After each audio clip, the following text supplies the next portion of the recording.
What if the person you loved most wasn't really gone? What if, right in the middle of their funeral, you heard them fighting to get out?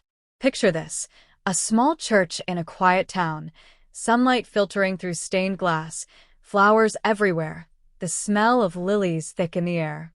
The family stands around the polished mahogany coffin, heads bowed, saying their final goodbyes to Maria Gonzalez, the 68-year-old matriarch who held them all together.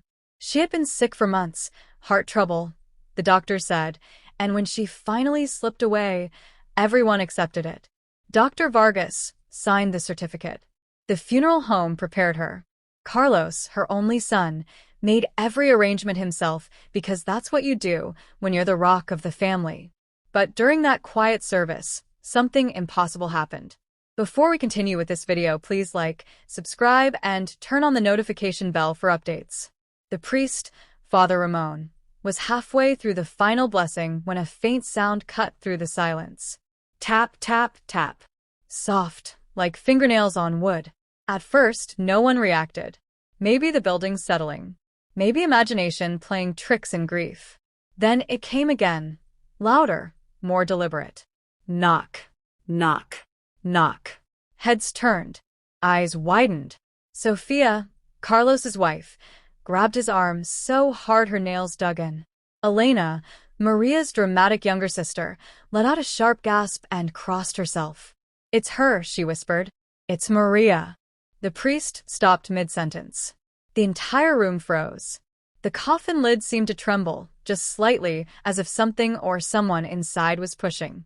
Everyone stepped back instinctively. And then the knocking stopped. Dead silence. Stories like this sound like horror movie fiction, but misdiagnoses still happen. People have been buried alive. Declared dead too soon. Buried in comas, so deep the machines missed them. And right now, in that little church, one family was about to find out the hard way that sometimes death isn't as final as it looks. But what they discovered when they finally gathered the courage to open that coffin would haunt them for the rest of their lives. It started like any other funeral. Tears, flowers, and a lifetime of memories packed into one small church. The pews were half full, the kind of turnout you get in a tight-knit town where everyone knows Maria Gonzalez.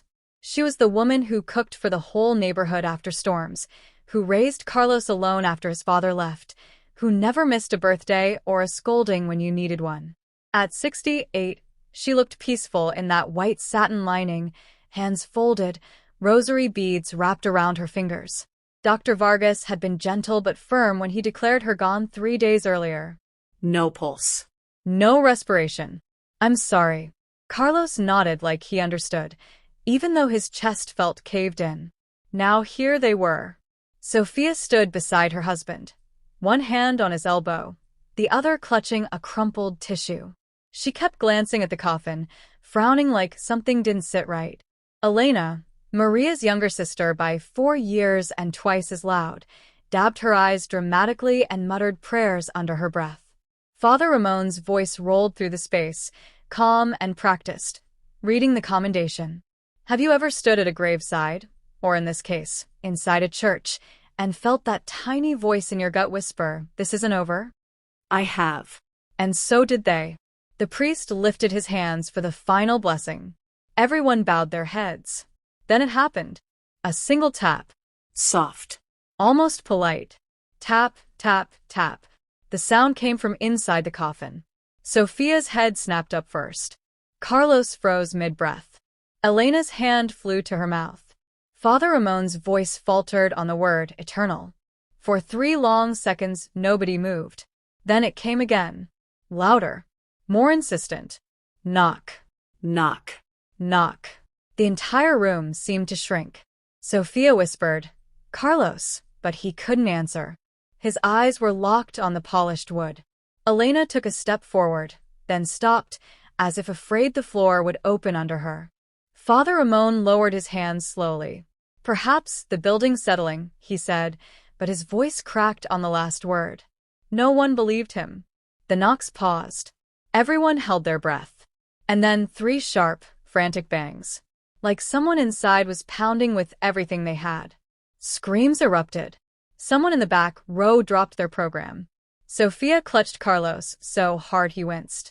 Elena cried out, "It's her. Dios mío, it's Maria." The coffin lid trembled, just a fraction, but enough to send ice through every vein in the room. Carlos stared at the wood like it might bite him. "This can't be real," he muttered. She's gone. We checked. We all checked. But the pounding had already answered. And it wasn't stopping. 1 knock can shatter silence. And 3 can shatter a family. The pounding stopped as suddenly as it started. The church felt smaller, the air thicker. Every eye stayed glued to that coffin like it might explode. Sophia's breathing came in short, ragged bursts. "Carlos, do something," she hissed, voice cracking. He didn't move. His feet were rooted to the stone floor. Elena broke first. She lunged forward, hands outstretched toward the lid, then jerked back as if burned. "We have to open it. Right now." Father Ramon raised both palms, trying to reclaim control. "Everyone, please. Calm yourselves. This could be anything. A loose nail. The temperature changing the wood. We must not act in panic." But his words sounded hollow even to him. Carlos finally found his voice. "She's gone," he said, more to convince himself than anyone else. Dr. Vargas checked twice. No heartbeat. No breath. "We waited the full 24 hours like the law says." He swallowed hard. She looked peaceful. Peaceful. That word hung there, mocking them. Sophia shook her head slowly. She always said if anything happened to her, don't rush the funeral. "Make sure I'm really gone, me Joe." You remember her saying that? Carlos winced. He did remember. He'd laughed it off at the time. Maria loved her dramatic stories, people buried alive in old novels, waking up in coffins. Family legend. Nobody took it seriously. Until now. Elena's eyes blazed. "You're going to stand there and let your mother suffocate because you're afraid of looking foolish?"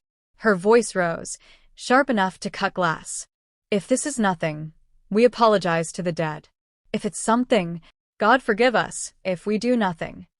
The contradiction hit like a slap.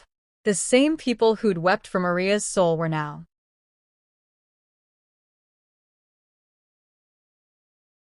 terrified she might still have one trapped inside a box.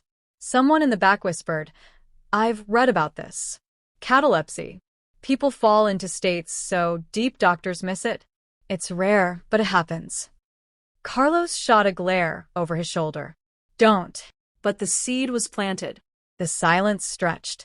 10 seconds. 15. Then 3 slow, deliberate knocks. Not frantic this time. Almost pleading. Tap. Tap. Tap. Sophia covered her mouth. Tears spilled over. "She's begging us." Father Ramon crossed himself. "Lord have mercy." Carlos's hands shook as he stepped forward. The family parted like water. He placed both palms on the coffin lid, feeling the cool wood under his fingers. He looked back at Sophia, at Elena, at the priest. No one spoke. He took a breath that felt like his last, and started to lift. But what came next would make every person in that church question what they believed about life and death.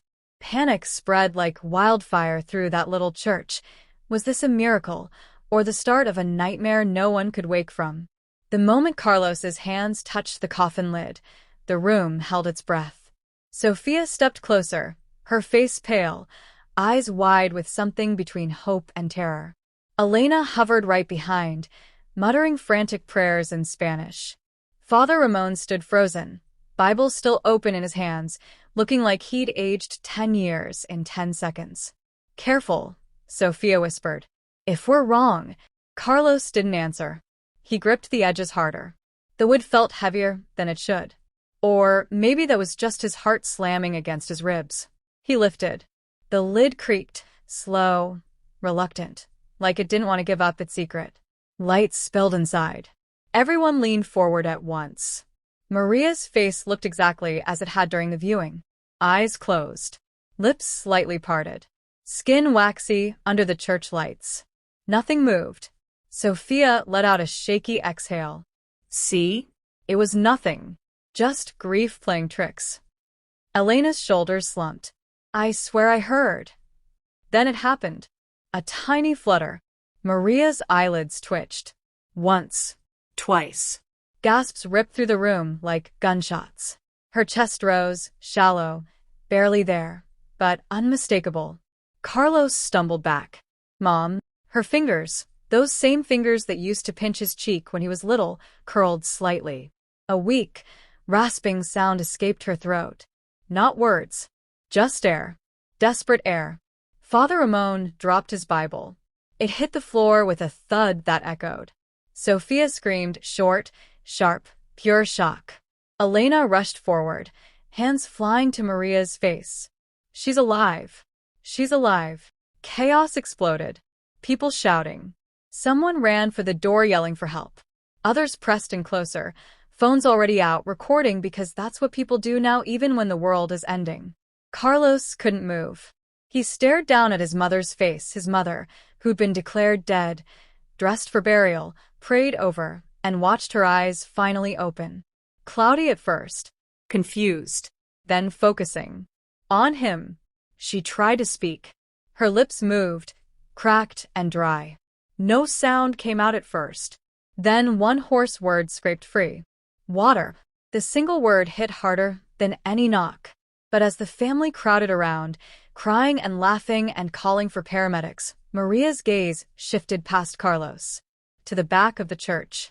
To someone or something no one else seemed to notice. Her expression changed. Not relief. Not joy.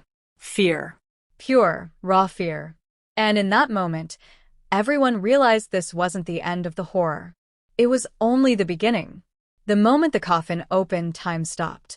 Maria's eyes, those familiar dark eyes that used to catch every lie Carlos ever told, locked onto her son. For a heartbeat, pure confusion swam there. Then recognition. Then something darker. Something that made the hairs on the back of Carlos's neck stand straight up. She tried again. Water. Elena was already moving, fumbling for a water bottle someone had left on a pew. She unscrewed the cap with shaking hands and held it to Maria's cracked lips. A few drops spilled down her chin. Maria swallowed, weak, painful, but real. Alive. Paramedics were called within seconds. The church doors flew open. Sirens wailed in the distance, growing louder. Father Ramon knelt beside the coffin, murmuring prayers that sounded more like pleas. Sophia stood frozen a few feet away, one hand pressed to her mouth, tears streaming without sound. Carlos couldn't look away from his mother's face. Mom, how? Her breathing steadied slightly. Color crept back into her cheeks, slow, like dawn breaking. She lifted one trembling hand and touched his wrist. Her fingers were cold.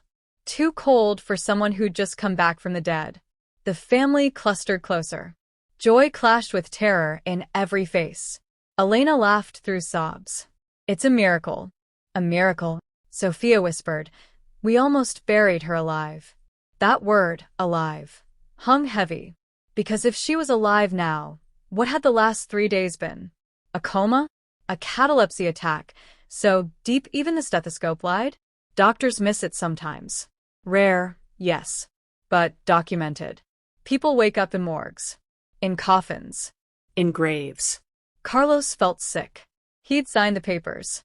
He'd chosen the quick cremation plan just in case, then switched to burial because Maria always said she wanted to be in the ground near her husband. He'd rushed it. Grief does that. Makes you want it over. Maria's gaze shifted again, past the family, past the chaos, to the far corner of the church where shadows pooled under the last stained glass window. Her hand tightened on Carlos's wrist. Her cracked lips moved once more. Not water this time. A single, hoarse name. Victor. Victor. Carlos's father. The man who walked out 25 years ago and never came back. The man Maria never spoke of except in anger. The man everyone assumed was long dead.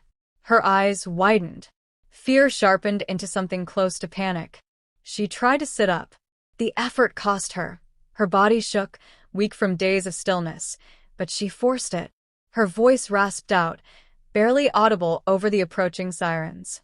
He was here, watching. The family froze. Who? What? And why did the woman who just clawed her way back from being buried look more terrified now than she ever had inside that box? That single name, Victor, landed like a grenade in the middle of the chaos. The sirens were close now, red and blue lights flashing through the stained glass windows, painting the church in pulsing colors. Paramedics burst through the doors, equipment clattering, voices barking orders. Move back. Give us space. But nobody moved. Not really. Maria's hand still gripped Carlos's wrist, knuckles white despite her weakness. Her eyes, clearer now, sharper, stayed fixed on that dark corner where the shadows seemed thicker than they should. He was here, she rasped again, voice gaining a little strength with each word. Watching the whole time. Carlos felt the floor tilt under him. Dad? Mom? Dad's been gone for 25 years. You said he. I know what I said. Her breath hitched. But he came back. 3 days ago. The night I stopped breathing. The family stared. Elena's mouth opened, closed. Sophia's hand dropped from her face. Father Ramon crossed himself again, slower this time. Maria swallowed hard. He stood over my bed, whispered something. I couldn't move, couldn't scream. Then everything went black. When I woke up, I was in the box, hearing you all. Praying. Crying. I tried to call out. Nothing worked until today. Contradiction crashed over them like cold water. Victor, the absent father, the man Maria cursed in quiet moments, the ghost they'd all buried in memory, was somehow the key to this living nightmare? Carlos's voice cracked. Why would he? Maria's gaze finally left the corner. It landed on her son, heavy with something unspoken. Because he never left. Not really. He's been watching us. All these years. Waiting. The paramedics reached the coffin, gently easing Maria onto a stretcher. She winced, but didn't resist. One of them checked her vitals, muttering, pulse weak but steady. Possible severe catalepsy episode. We need to get her to the hospital now.